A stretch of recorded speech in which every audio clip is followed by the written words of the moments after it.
Il y a ces moments étranges, silencieux, où tu ressens quelque chose de dérangé, comme une dissonance invisible, mais tu ne sais pas exactement pourquoi.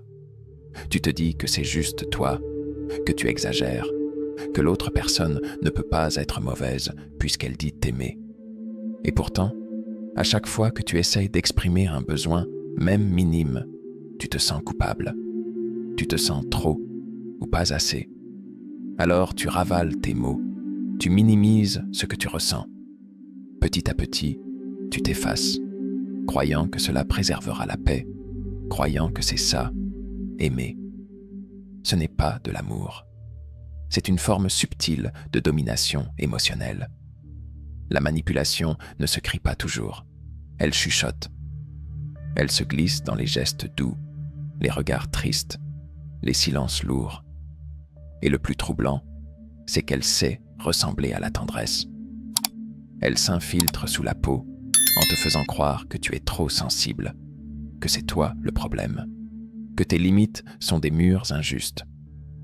On t'apprend à voir l'abandon de toi-même comme une preuve d'engagement. Je me souviens d'une jeune femme qui disait qu'elle ne pouvait plus faire la différence entre ses envies et ses concessions.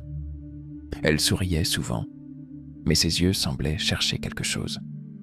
Elle avait appris que dire non déclenchait une tempête. Alors elle s'est mise à toujours dire oui. Avec le temps, elle s'est surprise à ne plus savoir ce qu'elle aimait vraiment. C'est ça, l'érosion lente. Ce n'est pas spectaculaire, c'est progressif. Et c'est ce qui la rend aussi dangereuse. Quand on accepte la culpabilité comme monnaie d'échange pour conserver l'affection de quelqu'un, on finit par oublier sa propre valeur. C'est un piège d'autant plus puissant qu'il ne semble pas en être un.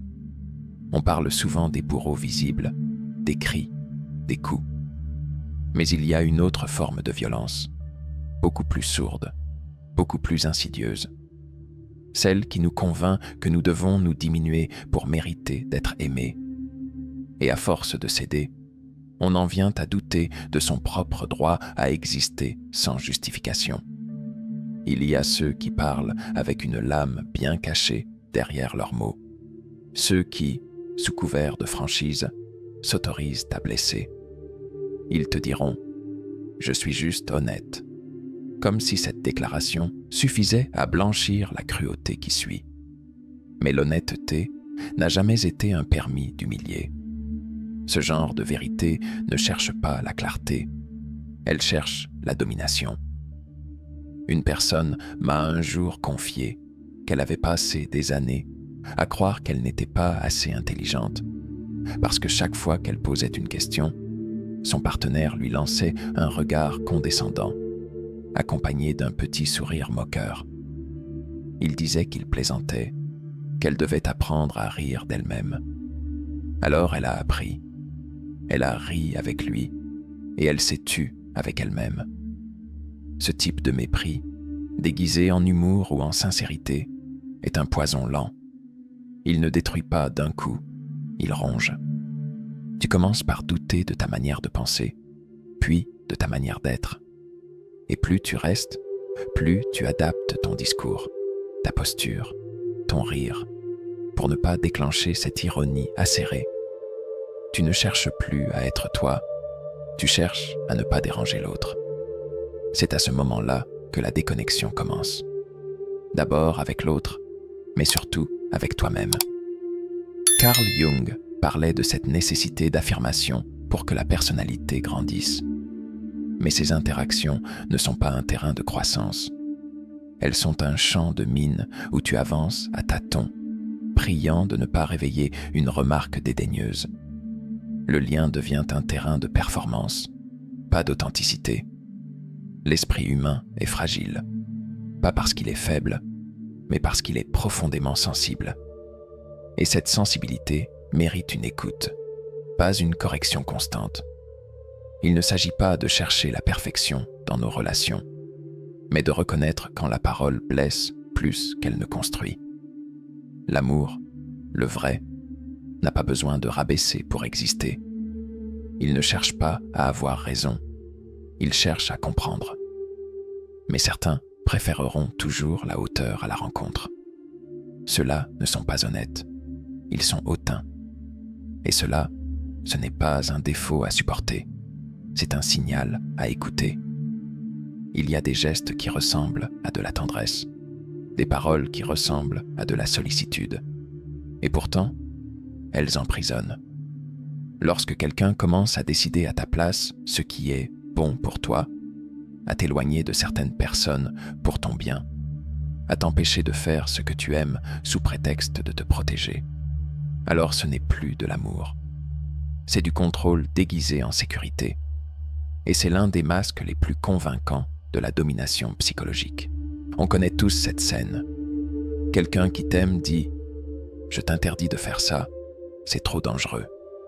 Ou bien « Tu ne devrais pas sortir avec ces gens, ils te détournent de ce qui compte ». Tu entends les mots et tu ressens la peur dans leur voix, mais en même temps, une partie de toi se sent rétrécir. Ce n'est pas toi qu'on veut élever, c'est toi qu'on veut retenir. Un homme m'a raconté qu'au début de sa relation, il se sentait choyé. Elle s'inquiétait pour lui, le couvrait d'attention, voulait toujours savoir où il allait, avec qui. Au début, il croyait que c'était de l'amour profond. Mais petit à petit, elle a commencé à remettre en question ses décisions, à critiquer ses amis, à désapprouver ses loisirs. Jusqu'au jour où il n'avait plus de cercle, plus d'espace, plus d'élan. Juste elle et une version atrophiée de lui-même. Ce qui rend cela si dangereux, c'est que le contrôle est souvent justifié par la peur. La peur de perdre l'autre, la peur du monde extérieur, la peur de l'échec. Mais quand cette peur devient une excuse pour te limiter, elle cesse d'être une inquiétude légitime. Elle devient une entrave. Jung appelait ça l'ombre du pouvoir. Cette énergie intérieure mal assumée qui cherche à maîtriser l'extérieur parce qu'elle ne sait pas se maîtriser elle-même. Le véritable amour n'a pas besoin de chaînes. Il n'a pas peur de tes ailes. Il t'accompagne dans ton envol, même s'il tremble un peu de te voir partir loin. Ce qu'on nomme protection devient toxique lorsqu'elle n'est là que pour contenir, jamais pour soutenir. On ne protège pas quelqu'un en le réduisant. On le protège en lui offrant un espace assez sûr pour qu'il puisse grandir. Imagine un matin où tu te réveilles, mais quelque chose est étrange. Tu n'es plus certain de ce que tu ressens. Tu avais mal hier, tu en es sûr. Mais aujourd'hui, tu doutes. Tu te souviens d'une dispute, de ce mot qu'on t'a lancé, de cette colère qui t'a serré la gorge.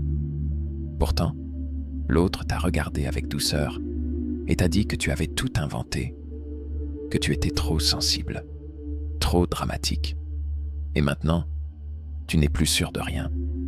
C'est ainsi que commence le brouillard du gaslighting. Ce n'est pas une attaque frontale, c'est une pluie lente qui ronge les fondations. Tu entres dans une pièce avec la conviction que quelque chose n'allait pas, et tu en ressors en te demandant si tu n'es pas fou. Quand quelqu'un déforme ta réalité assez longtemps, tu finis par lui confier ta boussole intérieure, celle qui te disait autrefois « ce que tu ressens est réel ». J'ai croisé un homme qui, pendant des années, gardait un carnet où il notait les événements. Il écrivait ce qui s'était dit, ce qu'il avait ressenti, les promesses échangées. Il ne faisait pas cela par obsession, mais pour survivre. Car chaque jour, on lui disait que rien de tout cela ne s'était passé, que c'était dans sa tête. Et à force de douter de sa mémoire, il a commencé à écrire pour ne pas se perdre. Carl Jung disait que ce qui est inconscient dirige nos vies. Et c'est justement ce que fait le gaslighting. Il obscurcit notre conscience. Il remplace notre intuition par une autre version de la réalité, dictée par quelqu'un d'autre. Ce n'est plus toi qui interprètes ta vie, c'est l'autre. Tu deviens un passager et tu doutes même de ta destination. Ce mécanisme est insidieux parce qu'il se cache derrière des mots doux, des regards tendres, des excuses. Ce n'est pas le cri qui fait peur ici, c'est le silence. Ce n'est pas le coup qui blesse, c'est le doute. Quand on commence à penser que notre propre perception est suspecte, alors tout s'effondre. Et ce jour-là, ce n'est pas la relation qui meurt, c'est la confiance en soi. Parfois, tout commence par un simple partage. Tu parles d'un rêve, un projet un peu fou que tu portes depuis l'enfance, une passion qui t'éclaire de l'intérieur. Tu espères une étincelle dans les yeux de l'autre, un élan de curiosité, peut-être même un encouragement. Mais ce que tu reçois, c'est un haussement d'épaule, un commentaire désinvolte, une moquerie voilée. Tu penses vraiment que ça va marcher? Ou pire, c'est pas sérieux, tu devrais faire autre chose. Et là, quelque chose se tasse en toi. Une flamme vacille. C'est imperceptible au début. Tu ris un peu, tu expliques, tu insistes. Tu essaies de convaincre, non seulement l'autre, mais maintenant aussi toi-même. Et puis, la prochaine fois, tu partages un peu moins. Tu retiens un détail, tu simplifies ton idée. Tu finis par ne plus rien dire du tout. Pas parce que tu as abandonné ton rêve, mais parce qu'il n'est plus le bienvenu. Parce qu'à force de te heurter à l'indifférence ou au sarcasme, tu as fini par croire que ton monde intérieur était un caprice. Une femme que j'ai rencontrée m'a confié qu'elle avait arrêté de peindre parce que son compagnon trouvait que c'était une perte de temps. Elle disait qu'elle n'avait plus l'inspiration, mais c'était un mensonge qu'elle s'était raconté. En vérité, elle n'osait plus sortir ses pinceaux parce qu'elle avait associé sa créativité à la honte, à la solitude, à l'humiliation. Jung insistait sur l'intégration du soi authentique, cette essence intérieure qu'il faut faire exister pleinement pour se sentir vivant. Mais quand l'autre ridiculise ou néglige cette essence, tu apprends à te taire, à te trahir. Tu ne changes pas de passion, tu l'enfouis. Et chaque fois que tu la tais, ce n'est pas ton projet qui meurt, c'est une part de toi. Il n'y a pas de violence apparente ici, pas de cris, pas de porte qui claque. Il n'y a qu'un silence, pesant, permanent. Un silence dans lequel ton monde intérieur s'étiole à petit feu, comme une plante privée de lumière. Il est des relations où tu parles, mais ta voix ne résonne nulle part. Tu racontes une journée difficile, tu dévoiles un chagrin, un doute, une peur, et en face, il n'y a rien. Un regard vide, une réponse automatique, parfois même un soupir, une phrase lâchée comme pour que tu te taises. Tu dramatises, tu le prends trop à cœur. Et ce silence-là est plus froid que l'absence. Il ne s'agit pas d'un manque de mots, il s'agit d'un vide émotionnel, d'un désert où ton monde intérieur n'est pas accueilli. Carl Jung disait que sans empathie, il ne peut y avoir de véritable intimité. Et c'est là toute la tragédie. Croire qu'on partage un lien, alors que l'autre n'est jamais vraiment là avec toi, présent physiquement, mais lointain émotionnellement, comme une coquille vide qui hoche la tête, mais dont le cœur reste fermé. Un jour, un homme m'a confié qu'il avait cessé de parler de ses émotions à sa compagne. « À quoi bon ?» m'a-t-il dit. « Quand je pleure, elle dit que je suis faible.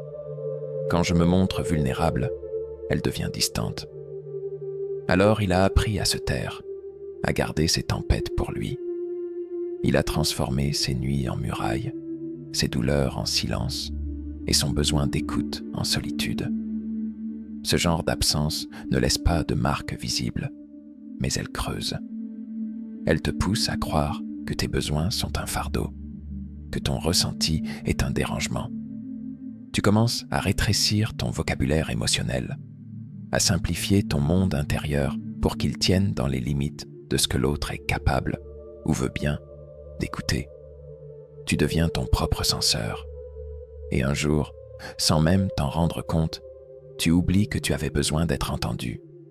Tu deviens fort, oui, solide même. Mais à quel prix? Tu avances avec une partie de toi laissée en arrière. Une partie que tu ne peux plus montrer, parce que tu sais qu'elle ne trouvera jamais d'écho. Il n'y a pas de blessure plus discrète que celle d'un cœur qu'on n'écoute jamais. Pas de solitude plus amère que celle qui existe à deux. Les excuses, quand elles viennent du cœur, peuvent réparer. Elles ont ce pouvoir mystérieux d'ouvrir une brèche vers la réconciliation, une main tendue, une promesse de mieux. Mais il y a un autre type d'excuse, plus perverse, plus sournoise, celle qui devient un rituel. Elle arrive vite, trop vite, avant même que la douleur n'ait le temps de s'exprimer. Je suis désolé, ok? Et puis, tout recommence. Ce cycle-là n'est pas fait pour guérir. Il est fait pour calmer, pour effacer les traces sans jamais réparer ce qui a été brisé. Une excuse vide, sans transformation, n'est pas une preuve de conscience. C'est un anesthésiant, un moyen de neutraliser ta colère sans la comprendre. Jung disait que ce qui n'est pas affronté devient destin. Et dans ce contexte, c'est exactement ce qu'il se passe. Une répétition sans fin, comme une pièce de théâtre dont on n'ose pas changer le scénario. Un ami m'a raconté qu'il vivait cela depuis des années. À chaque dispute, sa partenaire finissait par s'excuser. Toujours. Et lui, croyant à la bonne foi, pardonnait. Mais les mots ne devenaient jamais actes. Les promesses se dissolvaient. Et à force, il a compris que ces excuses n'étaient pas des ponts. Elles étaient des cadenas. Elles servaient à refermer le sujet, pas à l'explorer. C'est ça, le vrai danger. Quand le pardon est manipulé, utilisé comme une barrière contre le changement. Il ne s'agit pas ici d'un échec passager, d'un oubli humain. Il s'agit d'un schéma, d'un comportement qu'on répète sans jamais se remettre en question. Et chaque fois que tu pardonnes, tu fais un pas de plus dans cette spirale. Non pas parce que tu es naïf, mais parce que tu espères. Tu crois encore que cette fois-ci, ce sera différent. Mais rien ne change, sauf ta tolérance à l'inacceptable. Un amour qui s'excuse sans se transformer est un amour qui se délite. Pas lentement, mais méthodiquement. Ce n'est pas la colère qui éteint un cœur. C'est l'indifférence qu'on lui oppose sous des mots bien polis. Et c'est cette froideur-là qui finit par convaincre que ce qu'on ressent n'a plus vraiment d'importance. Ce n'est pas toujours dans les cris qu'on sent la solitude. Parfois, elle s'infiltre dans les silences, dans les gestes manqués, dans cette sensation tenace d'être le seul à porter la relation sur ses épaules. Il y a des liens où tu donnes, tu tends, tu construis, et où l'autre ne fait que recevoir, attendre, consommer. Pas par méchanceté, mais par une sorte de confort égoïste. Tu appelles, tu écris, tu proposes, tu comprends. Et l'autre, lui, répond parfois, quand il a le temps, quand ça l'arrange. On appelle souvent cela de l'indépendance. Je suis comme ça, j'ai besoin d'espace. Ou bien, je ne suis pas très démonstratif, mais je t'aime. Mais ce qui se cache derrière ces mots, ce n'est pas l'autonomie. C'est un refus de responsabilité émotionnelle. Une manière d'être présent sans jamais vraiment s'impliquer.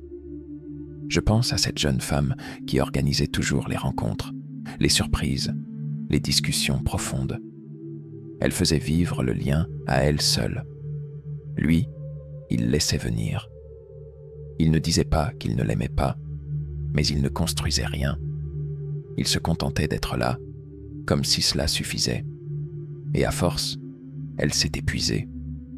Pas d'avoir trop donné, mais d'avoir trop donné seule. Jung parlait d'équilibre énergétique dans les relations humaines. Quand une personne donne sans retour, elle finit par se vider. Et cette fatigue-là n'est pas physique, elle est existentielle.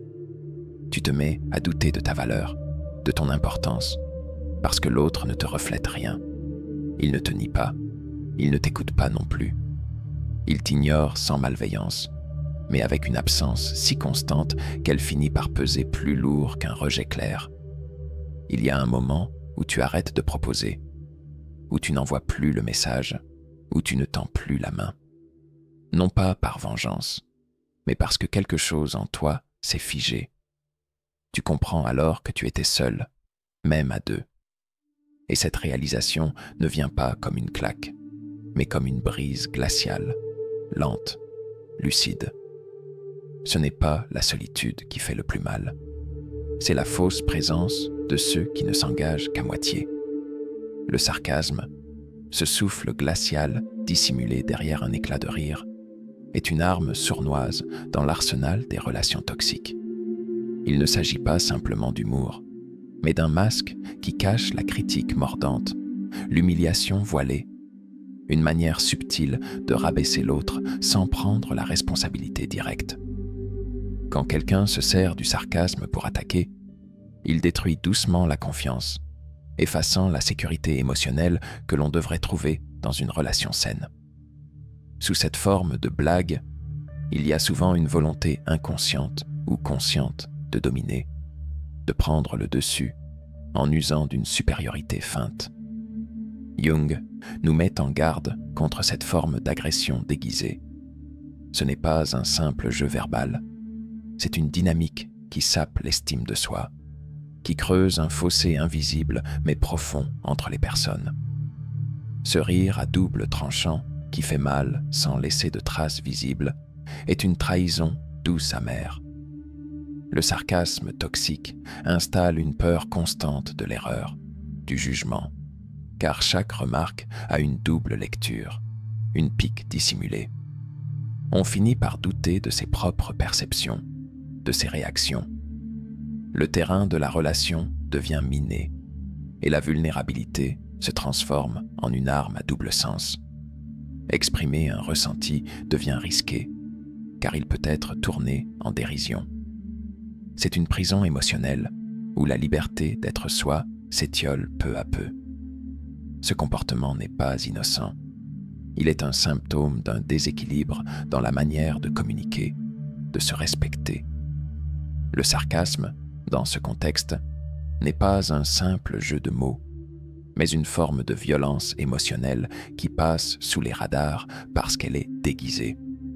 La personne qui l'emploie peut elle-même être en souffrance, mais cela ne justifie pas l'impact destructeur sur l'autre.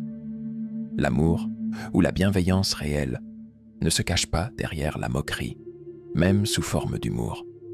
Elle s'exprime par la parole qui construit, par la présence qui soutient, par la vérité qui libère. Apprendre à reconnaître le sarcasme toxique, c'est refuser ce poison déguisé, c'est s'autoriser à réclamer un espace de respect où les mots ne blessent pas mais guérissent. Il existe des blessures invisibles, celles qui ne crient pas mais rongent lentement. Dans les relations, ces blessures se manifestent souvent par des comportements subtils mais profondément destructeurs. Le dernier comportement à aborder ici est cette forme d'abandon affectif déguisé, où la présence physique peut être là, mais l'absence émotionnelle règne en maître. Ce silence lourd, ce retrait intérieur qui fait que l'autre se sent seul, même entouré, est une des plus cruelles formes de violence psychologique. Jung parle d'une fracture intérieure qui s'élargit lorsqu'on ne reconnaît pas, ne valide pas, ou pire, ignore les émotions de l'autre. Cet éloignement progressif crée un désert affectif, un vide où la confiance et la sécurité n'ont plus leur place. Ce n'est pas seulement l'absence d'attention, mais un refus actif de se connecter à l'essence même de l'autre. Une négation qui casse le lien, en laissant l'autre suspendu dans un froid glacial. Ce retrait est souvent camouflé derrière des excuses, des priorités soi-disant légitimes, ou même le déni. Mais au fond, il exprime une incapacité ou une peur de s'ouvrir pleinement, d'assumer la vulnérabilité qu'exige une vraie intimité. En refusant de s'engager émotionnellement, on impose une solitude douloureuse, une punition silencieuse qui érode la relation de l'intérieur. L'enjeu ici dépasse la simple dynamique relationnelle. Il touche à la survie psychique. Se sentir abandonné émotionnellement, c'est perdre la boussole qui guide vers soi-même. C'est douter de sa valeur. C'est une fracture dans le miroir où se reflète notre humanité.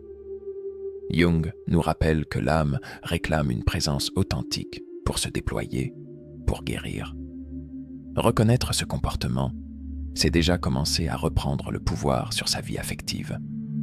C'est refuser d'être pris au piège de l'absence déguisée. C'est se protéger des déserts intérieurs qui tuent doucement. Il faut apprendre à poser ses limites, à demander cette connexion sincère qui fait vibrer, qui soutient, qui libère. Parce qu'au fond, personne ne devrait jamais être condamné à la solitude au cœur même de l'amour.